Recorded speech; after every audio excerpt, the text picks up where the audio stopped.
446 میں آ کر شیعوں کی حکومت کو ختم کیا تغرل بیگ سلجوکی نے۔ سلجوک مسلمان ہوئے تھے محمود غزنوی کے دور میں۔ سلجوک ان کے بڑے کا نام تھا۔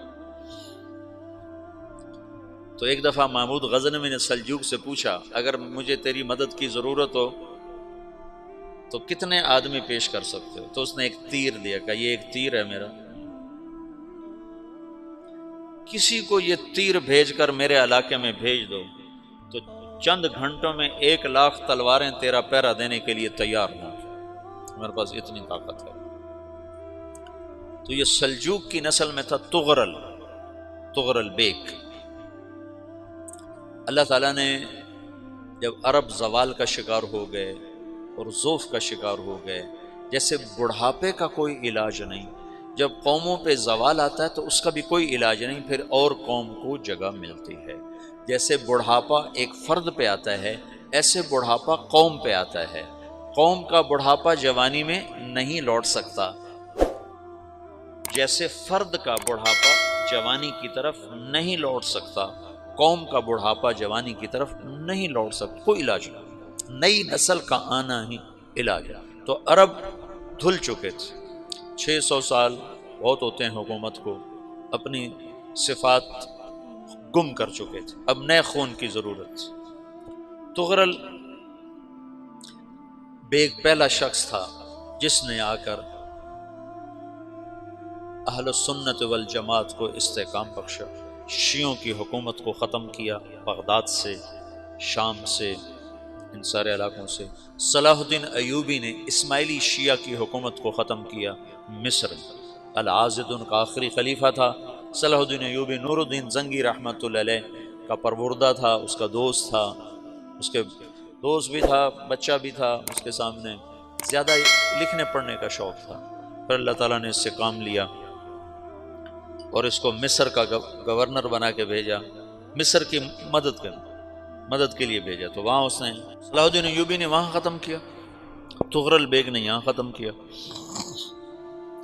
تو پھر سلجوک جو تھے نا یہ اقتدار میں آئے، ادھر ختم ہو گئی سلطنت بنو عباس کی، مصر ایک چھوٹی سی ترکوں کی سلطنت۔ تو اللہ تعالیٰ پھر مرکزیت کے لیے ایک نظام چلایا۔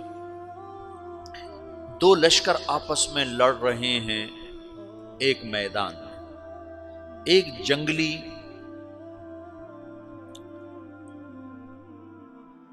بدوؤں کا قافلہ، جنگل کے لوگ اپنے قبیلے کو لے کر، ایک جنگلی قبیلہ اپنے سردار کے ساتھ نقل مکانی کر رہا ہے ایک جگہ سے دوسری جگہ۔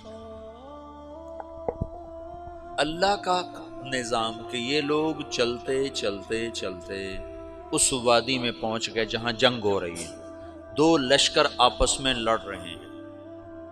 جب یہ وہاں پہنچتے ہیں تو ایک لشکر کے قدم اکھڑ رہے ہیں اور دوسرا غالب آ رہا ہے۔ ان کو نہیں پتا شکست کھانے والے کون ہیں اور فتح پانے والے کون ہیں، ان کو نہیں پتا۔ اس جنگلی قبیلے کے سردار کا نام بھی تغرل ہے، تغرل۔ تو یہ سردار کہتا ہے جو شکست کھا رہے ہیں ان کی مدد کرو، کچھ پتہ نہیں کون ہے، کہتا جو شکست کھا رہے ہیں ان کی مدد کرو۔ تو 400 وحشی جنگلیوں نے فاتح لشکر کے پیچھے حملہ کر دیا۔ وہ تو ایک کافی ہوتا تھا، 400 دوڑ جب تلواریں پڑیں تو چند لمحوں میں نقشہ بدل گیا، بھاگنے والے جم گئے اور جمنے والے بھاگ پڑے۔ جب جنگ ختم ہوئی تو شکست خوردہ لشکر کے بادشاہ نے ان کو بلایا، اسے پوچھتا ہے مجھے جانتے ہو میں کون ہوں؟ کہا نہیں۔ کہا تو تم نے میری مدد کیوں کی؟ کہا انسانی ہمدردی کی وجہ سے، تمہیں شکست ہو رہی تھی اس لیے تمہاری مدد کی۔ پھر اس نے اپنا تعارف کرایا، میں ہوں سلیمان سلجوکی، ترکی کا بادشاہ، مسلمانوں کا لشکر تھا اور تاتاریوں سے شکست کھا رہا تھا۔ تاتاری فتح پا رہے تھے، مسلمان شکست کھا رہے تھے، تو وہ اللہ کی غیبی مدد بن کر آئے۔ تو وہ اس سے کہتا ہے میرے ساتھ رہنا پسند کرو گے؟ تم نے میرے اوپر احسان کیا ہے، میں اس کا بدلہ دینا چاہتا ہوں، میرے ساتھ رہنا پسند کرو گے؟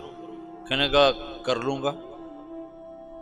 تو اس کو لے کر ترکی آیا، اور استنبول اس وقت روم کی حکومت میں تھا، اسے فتح کیا اس تغرل کے آگے چوتھے پانچویں پڑپوتے محمد فاتح نے۔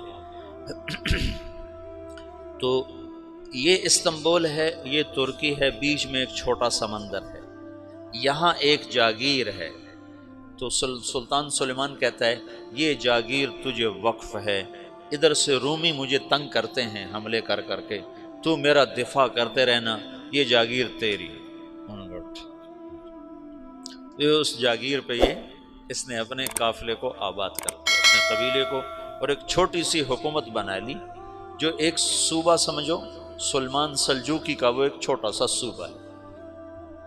وہاں جب یہ رہ پڑا تو پھر یہ ایک شیخ کے بیت ہوتا ہے، وہاں شیخ طریقت ہے، ان کے یہ بیت ہونے جاتا ہے، وہ اس کو رات اپنے پاس ٹھہراتا ہے، تو ایک کمرے میں ان کا خادم ٹھہراتا ہے۔